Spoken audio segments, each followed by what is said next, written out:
মুসলিম হিসেবে এটা পালন করা আমাদের কারোই কাম্য নয়, উচিত নয়, তারপর আমরা এটা করে থাকি। তাই আপনাদেরকে আমি সচরাচর এত একটা পছন্দ করি না।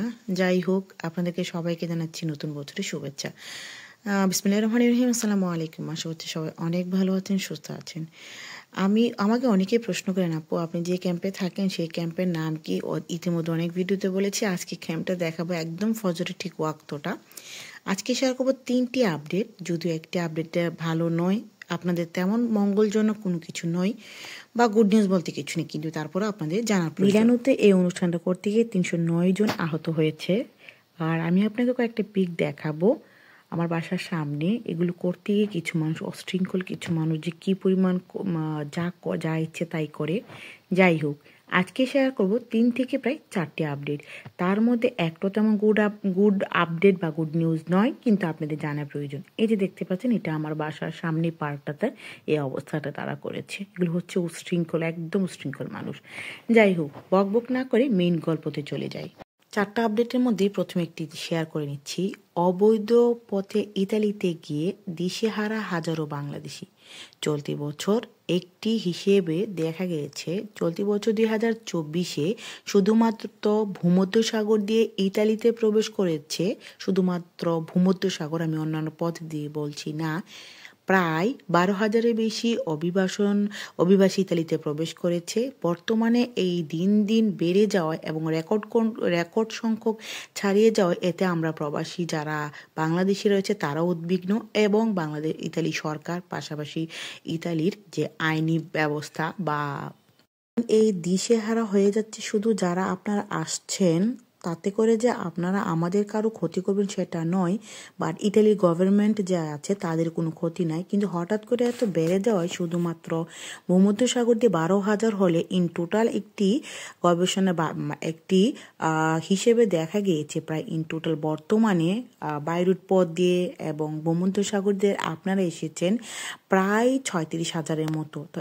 এই এত অবৈধ মানুষদেরকে বৈধতা দিতে বা সরকারের একটি হিমশিম খেয়ে যায়। তাই সরকারে কি করেছে, ডেক্রেটো ফ্লুসিতে আপনাদেরকে নতুন, মানে আমাদের যারা এখন আসবেন ভাইয়েরা বাংলাদেশিরা, ডেক্রেটো ফ্লুসি 2025-এ নতুন করে বৈধভাবে, সেটা হোক ডোমেস্টিক ভিসা, কৃষি ভিসা, স্পন্সর ভিসা, যে কোনো ভিসায় আসে না কেন, এবার কিন্তু অনেক নিয়মকানুন কঠিন করে দিয়েছে, কারণ বাংলাদেশ একটি ঝুঁকিপূর্ণ দেশ।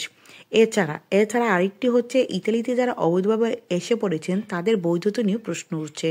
তাদেরকে যাতে বৈধতা না করে এবং তারা যাতে কম আসে ইতালিতে, সেই জন্য তাদের জন্য একটি নতুন আইন করেছে। আর ইতিমধ্যে সেটা জেনে গেছে, সে আইনের নাম হচ্ছে পাইজি সিকুরো। একটি দেশের অর্থ হচ্ছে সেই দেশটি নিরাপদ দেশের তালিকায় রয়েছে। দ্বিতীয় আপডেটটা হচ্ছে, ইতিমধ্যে গতকালকে একটি আপডেট এসেছে ইতালি রোম থেকে, যে ইতালির গভর্নরের বিরুদ্ধে যে বিচারকরা যে কোর্ট থেকে একটি আবেদন করেছিল, রিকোর্সও করেছিল যে একটি দেশ বা বাংলাদেশ একটি পাইজি দেশ সিকিউর হতে পারে না, এটার এগেনস্টে বিচারকের বিরুদ্ধে গিয়ে তারা একটি মামলা করেছে। সেটার রায় হিসেবে তারা একটি দিন ধার্য করেছে। এখন অনেকেই বলবেন আগে তো এটা শেয়ার করেছেন, কিন্তু দিনটা কিন্তু ধার্য করিনি, দিনটা গতকালকে, দ্যাট মিনস একটি ডেট দিয়েছে, আর সেটি হচ্ছে ফেব্রুয়ারি 25 তারিখ তারা জানাবে কাসাসিওনে মানে ইউরোপীয় ইউনিয়ন, পাশাপাশি ইউরোপিয়ান থেকে এবং ইতালির উচ্চ আদালত থেকে একটি রায় ঘোষিত হবে, সেটি হচ্ছে 25শে ফেব্রুয়ারি। তারা একটি দিন ধার্য করেছে, আর সেটা জানিয়েছে গতকাল।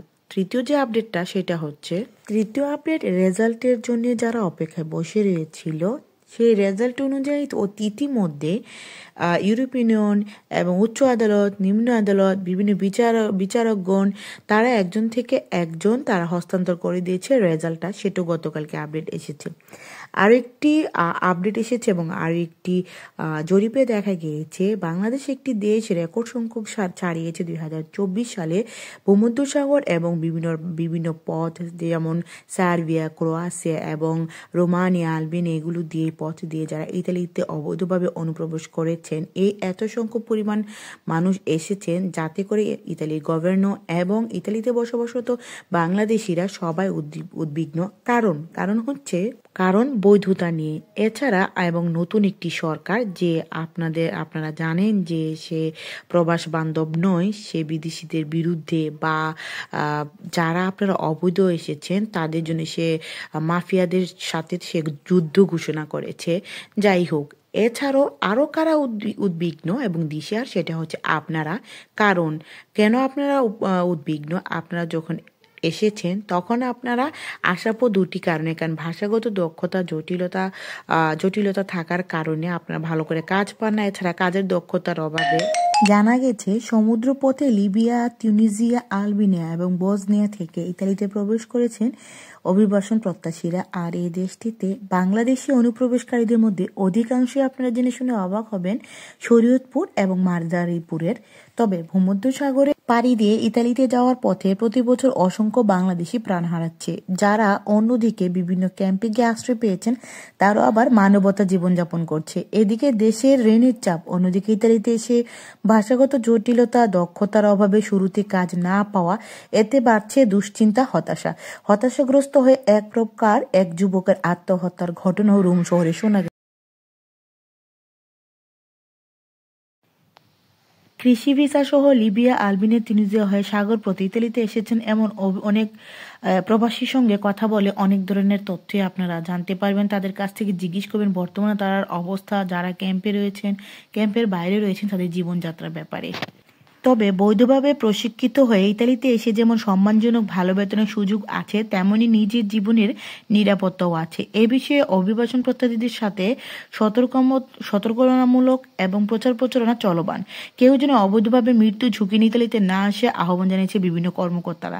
এছাড়া ইউরোপের দেশ ইতালিতে 2 লাখেরও বেশি বৈধভাবে ইতালিতে বাংলাদেশিরা বসবাস করছেন। তার মধ্যে এছাড়াও 30,000-এর অধিক বাংলাদেশি অবৈধভাবে দেশটিতে আছেন। ইতালিতে পর্যটন খাত, জাহাজ শিল্প সহ রেস্তোরাঁয় বাংলাদেশের বিভিন্ন বিশাল সাফল্য রয়েছে এবং সুনামের সহিত তারা কাজ করছে।